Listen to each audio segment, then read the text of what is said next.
there, friends. Welcome to Bronze Medal Moms. We aren't going for gold, we are going for bronze on the daily. I'm Amy. And I'm Amanda, and we are here to remind you that you don't have to be perfect to show up, survive, and even thrive in motherhood. Welcome back to Bronze Medal Moms, the podcast for moms who are doing the dang thing, even if it's not Pinterest perfect. I'm one of your hosts, Amy. Amanda, your co-host, co-survivor of motherhood, and fellow snack dealer / life juggler. Okay, so today's guest is a fellow bronze medal mom that definitely shines often with some very gold medal moments.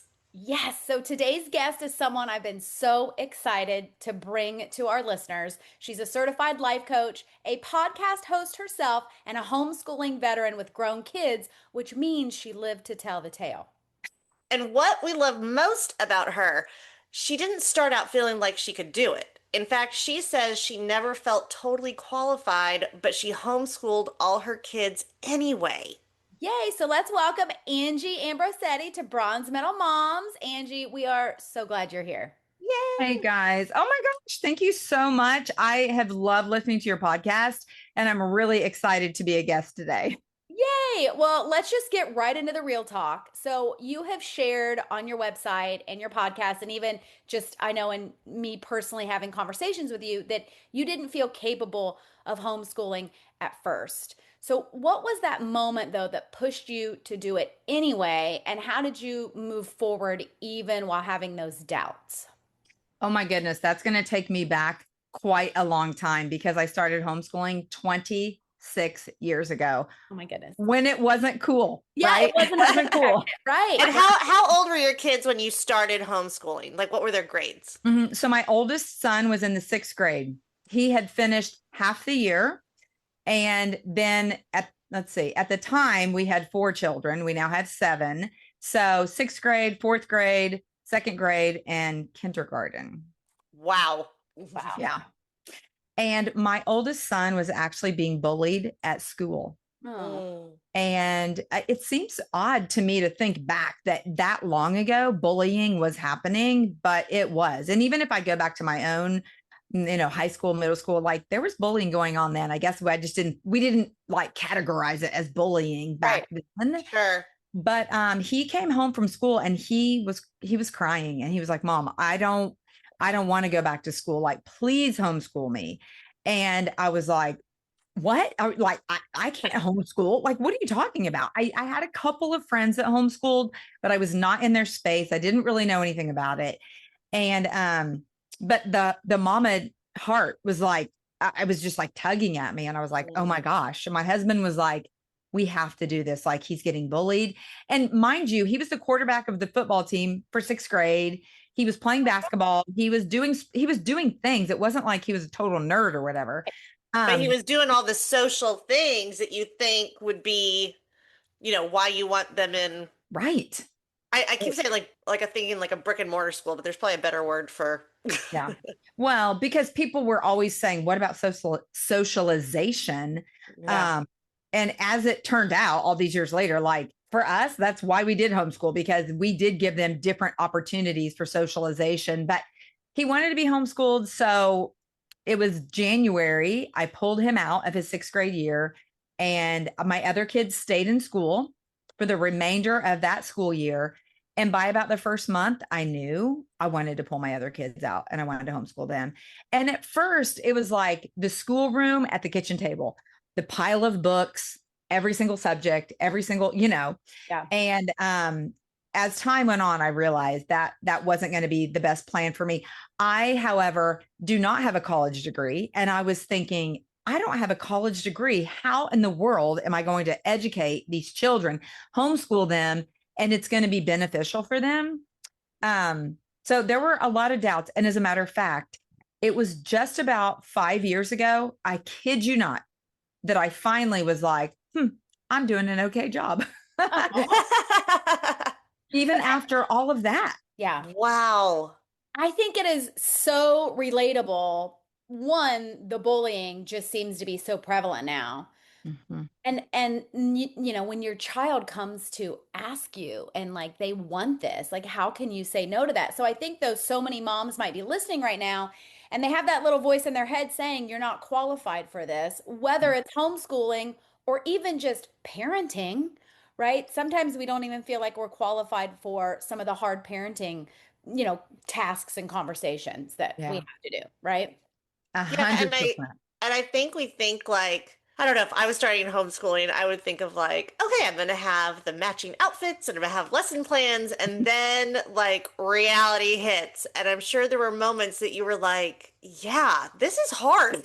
Yeah. Can we talk about a time when you felt like it was really hard, that you were thinking you wanted to throw in the towel, and what helped you keep going? Hmm. Well, there were many times over the course of all these years that I've thought, I don't want to keep doing this. Not that I didn't want to keep doing it, but it was stretching me. It was pushing Mm. me. It was making me feel like I'm not qualified. And I think in today's society, like a lot of us can feel like what, like you said, whether it's homeschooling or starting a podcast or being a coach, whatever, that we don't feel qualified. Mhm. But I always remember my husband was always telling me, just one day at a time. Just do it one more day. Just see what the next thing is going to unfold. And we really took the approach that once we got past that first session with my oldest son and I brought the other kids home, we just started doing life. And it was like we weren't sitting at the kitchen table with all of the books anymore. We actually did group homeschooling where all of my kids would be in the same room and we would do not necessarily with math because that's a little bit different, but we would do reading together, we would do history together, we would do science together, and whatever the younger ones would glean from what the older ones were getting, that's what they got, you know. And we continued to do that over time, and my younger kids actually gleaned so much more because they were involved with their older siblings, you know, doing some of those harder things, and they didn't grasp everything. Even my older kids, they didn't grasp everything. And Right. to be honest, I was like, I learned a lot too. I Yeah. feel like that would be me at homeschooling. I would try to prep for something and be like, really? That Yeah. really, wow, this is fascinating. I've Hmm. been learning stuff for the first time. Yeah. Well, And go ahead. I'm really a fly by my seat kind of girl, fly by my pants kind of Yeah. girl. And I would just like, I knew there were certain things that they had to get, you know, because we had to fill out the transcripts and we had to have certain things. But we tried to incorporate it as much as we could into everyday life, Mhm. whether we were taking field trips or we're taking vacations as families, everything, cooking in the kitchen, Mhm. everything turned into a learning experience. And I think that was super beneficial for my kids and the different strengths that they had along the way. You know, I actually, this is a little side thing, and Amy, I'm calling you out on this.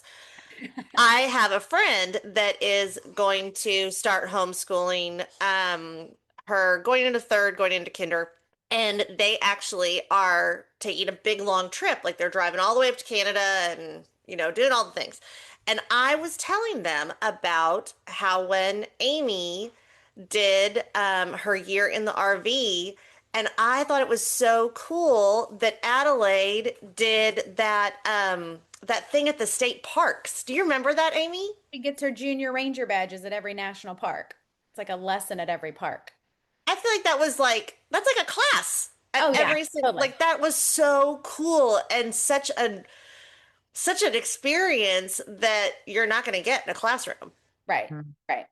Well, Yeah. and you know, one thing they don't prepare you for as a parent is schooling because back in our day, we say that a lot on this podcast, I feel like. We There said were back in our day, and we remind people that if we can do this, anyone can do this. right, right. But you either went to public school or you were the homeschool kid and there was a stigma around it back then, right? It was not mainstream like it is now. Yeah. But long gone are those days. Now there are so many schooling options Hmm. for parents. So we just want our listeners to know this is not an episode to convince people to homeschool. Yeah. Adelaide and I, Amanda and I have our kiddos both in private schools. But Angie, you made it look so achievable. So what was kind of the biggest myth or misconceptions you personally had about homeschooling when you started? And how did you realize those were not true? or how did that evolve over time? Yeah. Well, I think the socialization piece was so huge because even we had family members that would be like, how are they going to be socialized? How are they going to play sports? Because I have a lot of boys. And my husband was very athletic. And so was I in school. And so people would always think, well, or even myself, like, how are we going to socialize them? How are they going to get involved in sports? How are they going to have friends outside of just the home? And I found that honestly to be just like the total opposite. My kids were always in the space of other kids. My husband and I actually started a homeschool sports association in our area. My husband coached basketball for 9 years in the homeschool area where we live.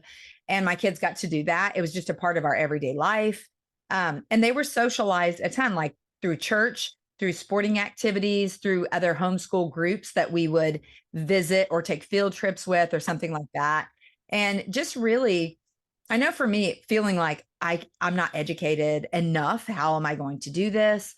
But one thing that I did realize is that nobody wanted my children to be, quote, educated more than I did, or more like socialized or more athletic. Like, I'm very driven. I wanted them to have all of those experiences as well. And they really did. And like you said, Amy, like there's so many options out there today that you can do, whether you're like satellite schooling or traveling. I love that you guys did that. That was so awesome. But I remember like when I was younger, the only kids that were homeschooled, so to speak, were like the pastor's kids or the missionary kids that traveled abroad. They were always traveling or whatever. And so that's kind of what I thought. I was like, well, like my husband's not a pastor, so how's this going to work? Yeah. But we just made it work in our everyday life. And one of my biggest joys right now is that I have 13 grandchildren. Aww. Number 14's on the way. Oh my goodness. That's so exciting. Congratulations. Thank you. You do not look old. For our viewers that can't see here, you do not look old enough to have. Thank you for that. that. That's true. Just saying. All of my grandchildren are currently being homeschooled. So second generation homeschoolers. I'm like, look at what you started. You started a legacy when you thought you weren't even qualified. Look at that. And I have another friend that she actually does a homeschool type thing, and maybe you even know what this is called, but it's like a shared homeschool with like other families, and they each take it. Is that what it's called? A co-op? A co-op, yeah. Yeah. I had never heard of that either. And she's like, no, it's great. She's like, I homeschool, but then I have my other jobs, and I'm in charge of teaching like once a week, and then they still, and that kind of, because you're right, like the big question that comes up is, or the questions that come up is like, would I be qualified? Would I even know what I'm doing? And then everyone is the socialization, thinking they're not going to socialize, but there really are so many other ways to get them to socialize. And if I think of my own daughter who is in a brick and mortar school, when I think of her socialization, a teeny part of it is school. Like we have so many family things we do with other families that don't go to her school, just family friends. And then she's got theater, and then we travel, and then, like socialization, school was such a tiny part of it, even in our world. So I love though that you kept going, and not because it was easy. I am sure there were hard times. Some people think homeschooling is great because, we can just travel whenever we want, and it's going to be like vacation every single day, and we can sleep in. But it's not exactly easy. But you did it because it mattered for your family. Yeah. What do you think, though, if you could pinpoint maybe what's the biggest takeaway from homeschooling that couldn't have happened in a traditional classroom, do you think? I think the relationships that I have with my children now, and I'm not saying that, if your kids go to traditional school that they can't have those relationships, but like I said, having 7 children, it really bonded my children with their siblings, with their grandparents, because they did get to spend a lot more time with them. Yeah. And also with their dad and I. My husband travels a lot with his business. He did back then. What am I talking about? He still does. And it gave us opportunity to, like you said, you can travel, you can go whenever. And so I remember one year specifically, my husband was working in Cincinnati. So we had a condo up there, and I still had three that were being homeschooled at the time. And that is where the art and the creation museum is. Yep. I kid you not. We did almost an entire year of school at those two places because there was so much to learn there. Mm-hmm. Oh, that's so Yeah. cool. And we ended up getting a lifetime membership because I'm like, every time we're here, I want to take the kids there. And so my husband's back up there working right now. And I'm like, I want to take the grandkids because they would love seeing all of that. And not only that, there just is so much to learn. There's so much science and so much history in the midst of all of that. It's just a great, I didn't mean to give a plug for them, but hey, it's a great place to go. Right. And any of those places. Yeah. Well, I'm from Ohio and I visit there often, and I have not even been. So I'm going to have to add that to my list. But, one thing we learned in the RV that we thought was super cool is all these places, because we did travel the entire US and Canada. We saw all the things. And for Adelaide, I told her, I said, man, when you learn about this stuff in school, not only will you have already known about it, you will have seen it in person. Yeah. When she learns about the Wright brothers, she actually ran the length of their first successful flight on the actual field. Like she actually, so that is the stuff that I think homeschooling can certainly bring. And I also have heard, this is kind of off topic, but I've also heard, Angie, like traditional school, right? They're there 8 hours, but they're really only learning stuff for like 3, right? Because like transitions and lunch and quiet time and recess. And so really when we're talking homeschooling, you're not trying to recreate an 8-hour day in a classroom. Right. Exactly. Yeah. And I'll say we actually had this happen for the school my daughter goes to, which I thought it was such an eye-opening thing for me. We took the kids to Hawaii, the network marketing trip in 2019. Yes, 2019. And my daughter was in kindergarten. My oldest was in kindergarten. And I was like, am I allowed to take her out of school for a week? Like I had to ask. And they were like, please take your kid out of school for a week. Like your kid should be out of, it's a private school, so you don't have to follow the public school attendance stuff. But I love that the school we're at is like 100% take your kid out, go have an experience, go do stuff. And then what they'll do is make them do like a project on what they learned from their trip. Yeah. And she came back with like all these like pictures of fish, and we went to the aquarium and I think like that is such an amazing experience that I think a lot of times the public schools, because they have to follow so many guidelines, they're not allowed to tell a kid like, yeah, you should go have an experience. It's really cool. In fact, that's the only reason we pay for private school. When we were looking at private schools, we didn't even ask about the curriculum or the teachers, which we probably should have. We asked what their attendance policy was because you guys know, our listeners know, I'm a travel junkie. We're a travel family, and I would be getting thrown in truancy jail if we went to public school because they just don't allow for that. So I think that's a huge, huge benefit though for homeschooling. Well, and that's a benefit all around, is realizing how much experiences educate you even more than, just reading it in a book. Yeah. Or just memorizing things. I spent a lot of time in high school just memorizing stuff. And then it was gone, right? I would just memorize it for the Which is a talent. It's a talent to learn how to memorize stuff. Angie, listen, I know there's probably a mom listening right now or a dad listening right now thinking, homeschooling sounds amazing. I have thought about it, but I could never do it. What would you say to that person? I would say, if I can do it, you can do it. And I know that is so cliche, but I just want you to know, like, as I said before, I do not have a college degree. I was a teenage mom thrown into motherhood, and again, thrown into homeschooling because my child needed it. And I would just say, if you just start, like, don't wait until you're ready, because you're never going to be ready. Like, just do it. And the thing is that they're probably going to get as much being homeschooled as they would be if they were in private school or public school or whatever it was, because you want them to have the experiences. You want them to learn. You know, a lot of times people say, oh, yeah, homeschooling, it's just like kids just don't want to go to school. Hello, that's not the case, obviously, at all.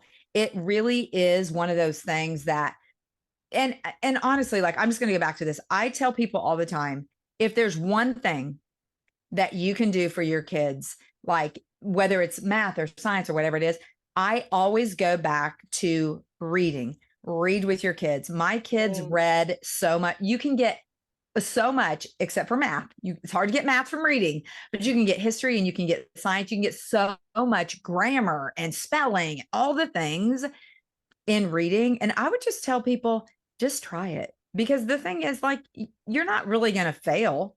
Like, there's no, like, it all depends on what you do with it and where you go with it. And seriously, if I can do it, anyone can literally do it. I promise you that. Well, and what would you say out of curiosity? Like, 'cause you made the decision, and correct me if I'm wrong, but from what I heard, that when your son was in sixth grade, you homeschooled him first and then decided to do the other kids. Because I do think I tell this story all the time whenever I go to the meet the teacher, that I always say my bookends, my oldest and my youngest, I honestly feel like I could put them in the forest right now and they would be fine. That middle one, I couldn't send her to the grocery store. I got to watch that one. So I do feel like it's so apparent as my kids get older which ones need what, and that some might need different things. 100%. And here's a little bit of my story as well. So my oldest four children are biological to my husband and I, and our youngest three are adopted. And Oh, so we got them from birth, but they were born into this world with some difficulties. They were the result of drugs and alcohol. And I honestly believe that the Lord had me start homeschooling way back when for those three, because everybody learns differently. And those three younger boys needed more hands on. They needed to see things. I think their experience would have been so different had they gone to school, because my older four did go for a time, but my younger three, like, they totally, like, they have to see it, they have to feel it, they have to know. And as a matter of fact, my oldest is 36, my youngest is 17, so I still have one that's being schooled at home, and he's severely dyslexic. So one of his learning capabilities is that he plays with Legos. Even at 17, he has a massive collection of Legos. He can build Legos and listen to his online teachers, because he does a lot of online stuff now, and it helps him focus. It's like there's something between working with the hands, seeing with the eyes and the brain how it functions properly, so he can actually work Legos, listen to his lectures or whatever, and he thrives in that. And it's something that years ago one of his therapists told us, maybe you should try Legos and see if that will get the brain hand connection going. It's been phenomenal. interesting. I love that. You know, and it's funny that you say that. I think when we think, at least when I think homeschooling, I think little kids. Yeah. And homeschooling a teenager, like, oh my gosh, we have podcasts about pretend or realizing communication with our 11-year-olds that it's getting harder, that I'd be like, how would I keep a teenager's attention for homeschooling? But that's such a fascinating thing. And what a great lesson that he's learning of how to study. Like, how Mhm. many kids go to college? I know I was guilty of this. I had to learn how to study in college because I just never really learned how to properly Mhm. study in high school, you Yeah. know? So what a gift you give him. That's awesome. Yeah. Well, and I was always like, I didn't want my kids, because I was so strict about things. I'd be like, no, you can't do anything else while we're, while I'm lecturing or whatever. Not that I lectured, but like when I was teaching or whatever. And when his therapist said, let him fidget, it started with a little, those little fidget Oh yeah. things. Yeah. It started with that, but that wasn't enough for him. Like, Yeah. one of his older brothers was able to mess with the fidget or Rubik's Cube, but my youngest, And I think he uses it to his advantage now. He's like, hey, mom, I need another Lego I set. need like, listen, I feel him because I don't know if our listeners know, I am a Lego obsessed adult. I absolutely love Legos. I've got one right here in my office. It's the typewriter Lego. I decorate my house on Lego. But the reason I love it is because it gives my brain a break, where I can kind of zone out while I'm building it. So I can totally see how doing that, then he's able to focus on like his schooling or his lesson. So Yeah. I feel it. I'm a huge, huge Lego fan. Well, and did y'all ever, I feel like our kids kind of are at a disadvantage in this life because they are overstimulated and all that stuff.